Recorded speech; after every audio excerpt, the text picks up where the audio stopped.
How the Wild West Really Ended. The question nobody asks. Here's how the Wild West really ended. It did not end in a gunfight on a dusty street at high noon. It did not end with a sheriff's badge catching the sunlight while a crowd held its breath.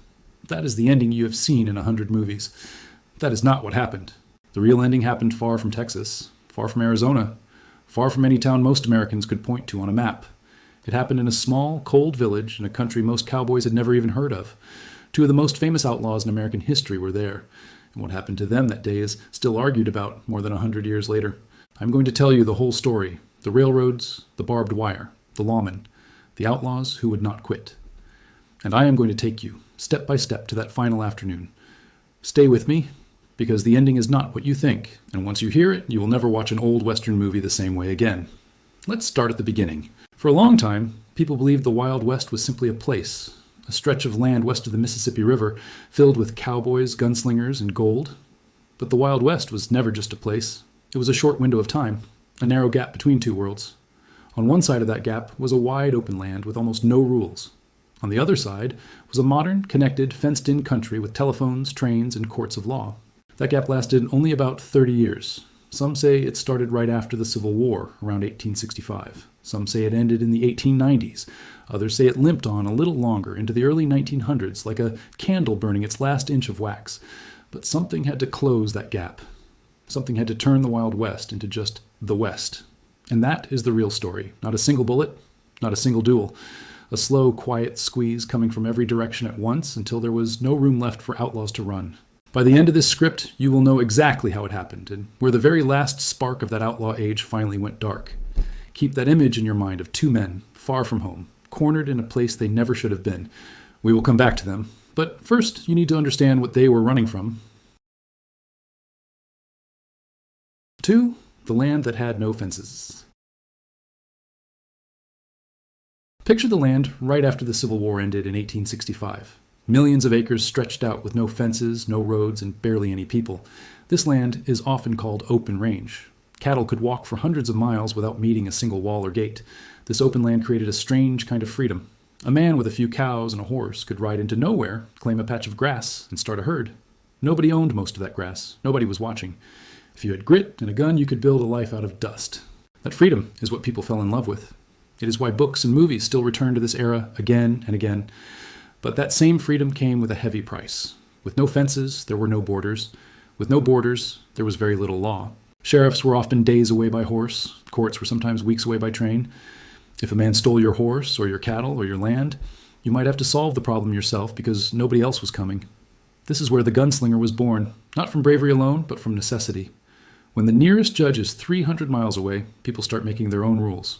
Outlaws thrived in this gap. Men like Jesse James, the Younger Brothers, and later Butch Cassidy built entire careers on one simple fact. The land was too big, and the law was too small.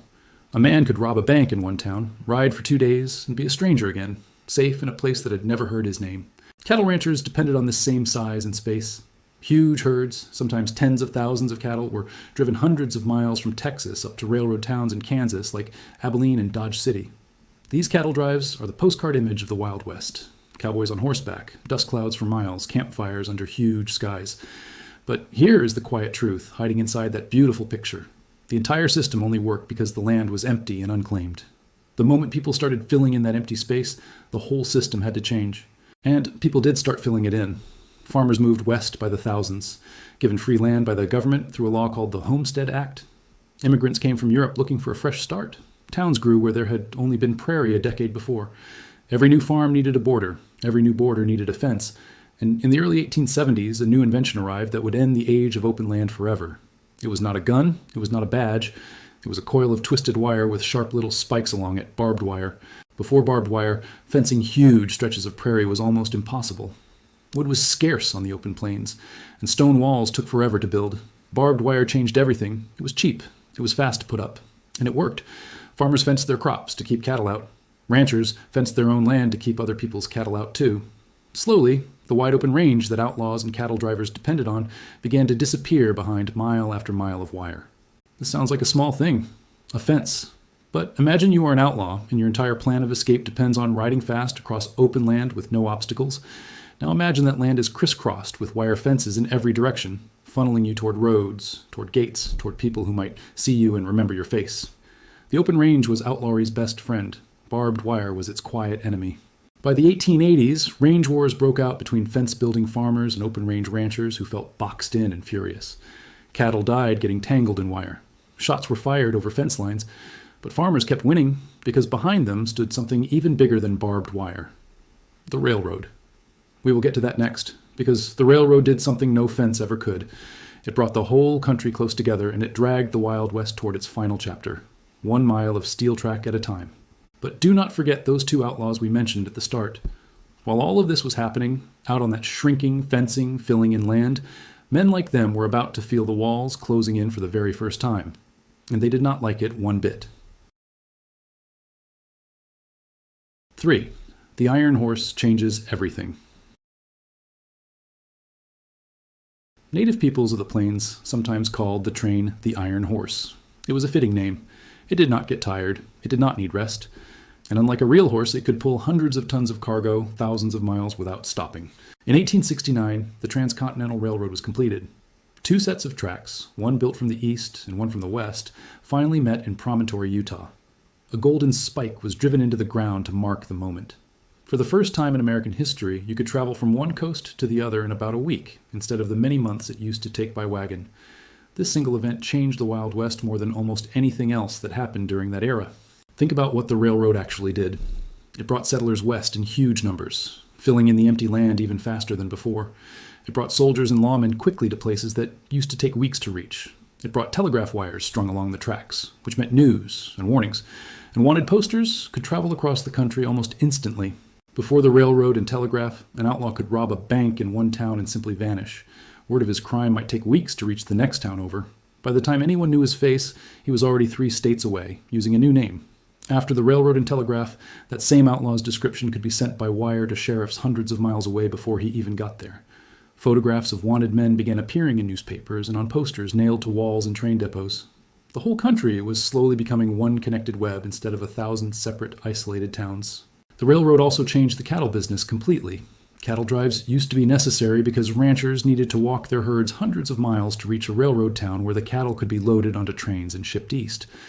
But as railroads expanded and reached deeper into cattle country, the need for those long, dangerous, romantic cattle drives began to shrink. Why walk a herd 500 miles when a rail line now sat closer to the ranch itself? By the late 1880s, a terrible winter remembered as the Great Die-Up killed huge numbers of open-range cattle across the plains, wiping out fortunes overnight. Ranchers who survived learned a hard lesson. Open, unfenced land left their herds completely exposed to disaster. After that winter, ranching changed for good. Smaller fenced pastures, stored hay for winter, careful management instead of wild, free-roaming herds. The cattle drive, the fenceless range, and the endless plains full of outlaws hiding in empty space, all of it began fading at almost the exact same time. Not because of one dramatic shootout, but because trains, wires, fences, and hard winters quietly stitched the wild land into a smaller, tighter, more watched-over country. And here is something important. As towns grew along the railroad lines, they did not want to be known as lawless anymore. They wanted respectability. They wanted schools, churches, banks, and businesses that outside investors would trust with their money. A town full of gunfights was a town nobody wanted to invest in. So towns began hiring real police forces instead of relying on a single overworked sheriff. They passed laws banning guns from being worn openly in town limits. Dodge City, one of the wildest cattle towns in American memory, actually passed strict gun laws in the 1870s. You could carry a weapon on the trail, but the moment you rode into town, you had to check it at the sheriff's office, just like checking a coat. This is a detail most movies leave out completely. The image of the gunslinger walking into a saloon with 2 pistols on his hips was, by the later parts of the Wild West era, often against the law in the very towns where those saloons stood. So picture the outlaw's world shrinking from every direction at once. The open range being fenced in, the railroad bringing lawmen and news faster than ever before, towns banning the very guns that made the outlaw legend possible in the first place. There was less and less room to hide, and less patience from a country that wanted order, investment, and peace. But some men refused to accept that the age was ending. They kept robbing, they kept running. And their story is the bridge that carries us all the way to that final afternoon we promised you at the very beginning. 4. The Last Outlaws. By the 1890s, most of the famous names from the earlier Wild West were already gone. Jesse James had been shot in his own home in 1882, killed by a member of his own gang who wanted the reward money. Billy the Kid had been killed by Sheriff Pat Garrett back in 1881. The first generation of outlaw legends was already fading into old newspaper clippings and campfire stories, but a new group rose up to take their place, and one of them would become the final, defining outlaw of the entire era. His real name was Robert Leroy Parker, but almost nobody called him that. He went by Butch Cassidy. He led a loose group of robbers and rustlers so skilled at vanishing into the rugged land that people started calling them the Wild Bunch. Butch Cassidy was different from a lot of the outlaws that came before him. Many people who knew him, even lawmen who chased him, described him as friendly, funny, and surprisingly gentle for a man in his line of work. Stories spread that he never killed anyone during his American robberies, preferring clever plans and fast horses over gunfights. Whether every one of those stories is completely true is hard to say for certain, but the reputation itself tells you something. Even during his own lifetime, Butch Cassidy was already becoming a legend, a symbol of the outlaw's charm rather than the outlaw's cruelty. His closest partner was a quiet, sharp-eyed man named Harry Longabaugh. Longabaugh had once served jail time in Sundance, Wyoming for stealing a horse, and after that, everyone simply called him the Sundance Kid. Together, Butch and Sundance robbed banks and trains across Wyoming, Utah, Colorado, and beyond. Their gang used something called the Outlaw Trail, a hidden path of remote canyons and hideouts stretching across several states, places so rugged and hard to reach that lawmen rarely dared to follow them all the way in. But remember everything we just talked about: the shrinking land, the railroads, the telegraph, the organized police forces. By the time Butch and Sundance were at the height of their careers in the late 1890s, the world they were operating in was not the same wide-open, lawless frontier that outlaws had enjoyed 30 years earlier. A powerful new detective agency had emerged to specifically hunt down men like them. It was called the Pinkerton National Detective Agency, and it worked differently than any sheriff of the past. Pinkerton agents used the railroad and telegraph system to their full advantage. They shared information across state lines. They kept detailed files, photographs, and descriptions of wanted criminals. They did not give up after a few weeks like a small-town sheriff with limited resources. They followed a case for months, sometimes years, chasing outlaws across state after state. The Pinkertons began closing in on the Wild Bunch. Robbery after robbery, the gang's hideouts became less safe. Former hiding spots that had worked perfectly in the 1880s were no longer safe in the changed and shrinking landscape of the 1890s. Slowly, one by one, members of the Wild Bunch were captured or killed. Butch Cassidy and the Sundance Kid began to realize something that must have felt heavy and strange. The country that once had endless room to disappear into now had almost none left. Every railroad line, every telegraph wire, every fenced field, every organized detective agency was closing in around them like a slowly tightening rope. So they made a decision that still amazes historians today. They decided to leave the United States entirely. Around 1901, Butch Cassidy, the Sundance Kid, and a woman named Etta Place, who traveled with Sundance, boarded a ship and sailed to South America. They landed first in Argentina and later moved through Bolivia, trying to start new lives as ranchers under different names. Think about what this decision truly means. The Wild West, the land of endless space and freedom that outlaws depended on, had shrunk so much and had become so thoroughly watched and mapped and wired together that two of its most famous outlaws had to leave the entire continent just to find open land again. For a while, it seems, they genuinely tried to go straight. Records suggest they worked an actual ranch in Argentina for several years, raising cattle and sheep, trying to live quietly. But money troubles, restlessness, or perhaps simply old habits pulled them back toward robbery. Reports link them to a string of bank and payroll robberies across Bolivia and nearby regions in the years that followed. And this is where the trail grows cold, dusty, and uncertain, right at the edge of the final answer we promised you. Because in November of 1908, in a small mining town in Bolivia called San Vicente, something happened. Something that many historians now believe marks the true, final closing chapter of the entire Wild West era. Hold on to that thought, because before we step into that room in San Vicente, there is one more piece of this story you need to understand. It is the piece that explains why nobody could ever be completely sure of what happened that day, and why the mystery has lasted for over 100 years. 5. The manhunt that never ended.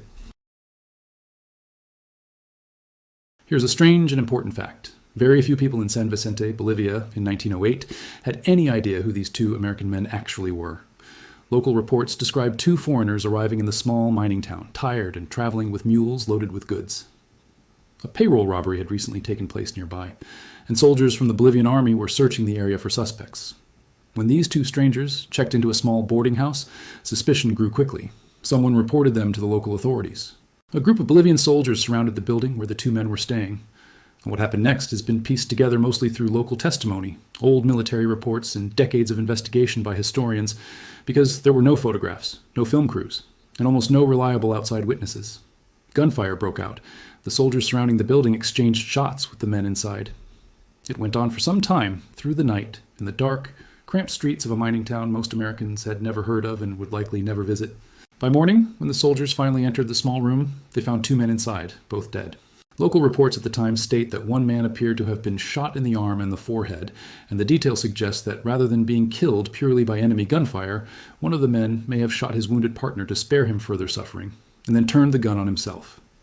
This is, of course, difficult to confirm with total certainty, since there were no official identification records taken at the scene, and the bodies were buried quickly in a local cemetery, without any confirmed connection, yet made two of America's most wanted outlaws. For years afterward, nobody in the United States even knew for sure that Butch Cassidy and the Sundance Kid had died in that room. Rumors swirled instead. Some claimed Butch Cassidy had actually survived and secretly returned to the United States, living under a new name for decades. Family members in Utah, including some of Butch's own relatives, insisted for years that he visited them quietly long after his supposed death in Bolivia. Books were written supporting both sides of the argument. Historians dug through old military archives, letters, mining town records, and grave sites, trying to settle the mystery once and for all. Even now, after extensive research, exhumations, and investigations, including one famous attempt to identify remains from the cemetery in San Vicente using modern forensic science, the case has never been closed with complete, absolute certainty. Some evidence strongly supports the idea that the two men killed that night truly were Butch Cassidy and the Sundance Kid. Other pieces of evidence have raised just enough doubt to keep the mystery alive. This uncertainty is, in its own strange way, the perfect symbol for how the entire Wild West era faded away. It did not end with a clean, clear, dramatic final scene like something scripted for a movie.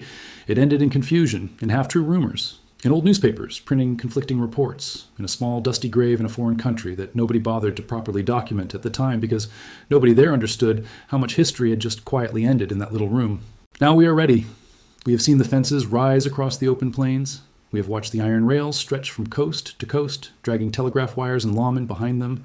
We have followed the last great outlaw gang all the way across an entire continent, running from a country that no longer had anywhere left for them to hide. It is time to answer the question we promised you at the very beginning of the script. How did the Wild West really end? 6. The answer. The Wild West did not end with the legendary gunfighters' final showdown on Main Street. It did not end because one great lawman finally caught one great outlaw in a blaze of glory. That is the story Hollywood loves to tell, but it is not the true story. The Wild West ended slowly, quietly, and from many directions at once.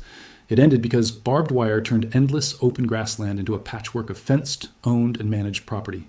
It ended because railroads and telegraph wires connected a once scattered country into a single, fast, communicating whole, leaving no dark corner left unlit. It ended because towns chose order, banks, schools, and business over gunfights in the street, and passed laws to make sure of it. It ended because organized detective agencies replaced tired, overworked small-town sheriffs, chasing outlaws for years instead of days. And in its very last chapter, it ended far outside the borders of the United States entirely, in a small room in a Bolivian mining town where two of the last true outlaws of that vanishing age, Butch Cassidy and the Sundance Kid, made their final stand against soldiers who likely had no real idea they were fighting against living legends. There was no golden final showdown. Just two exhausted, cornered men, thousands of miles from the plains and canyons that made them famous, in a country where almost nobody knew their names, fighting their last fight in near total obscurity. That is the quiet, aching truth hiding underneath all those movies with music swelling as the hero rides into the sunset. The real Wild West did not ride off into any sunset at all. It got fenced in. It got wired up. It got surrounded by growing towns that wanted peace and profit instead of legend. And its very last spark of outlaw freedom sputtered out in the dark, in a foreign land, in a fight so confused and so poorly documented that we still are not entirely certain, even today, exactly how it ended.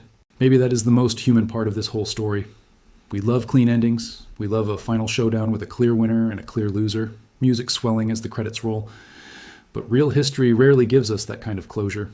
It gives us fences and paperwork and shrinking maps. It gives us quiet decisions made by tired men who finally ran out of room to run.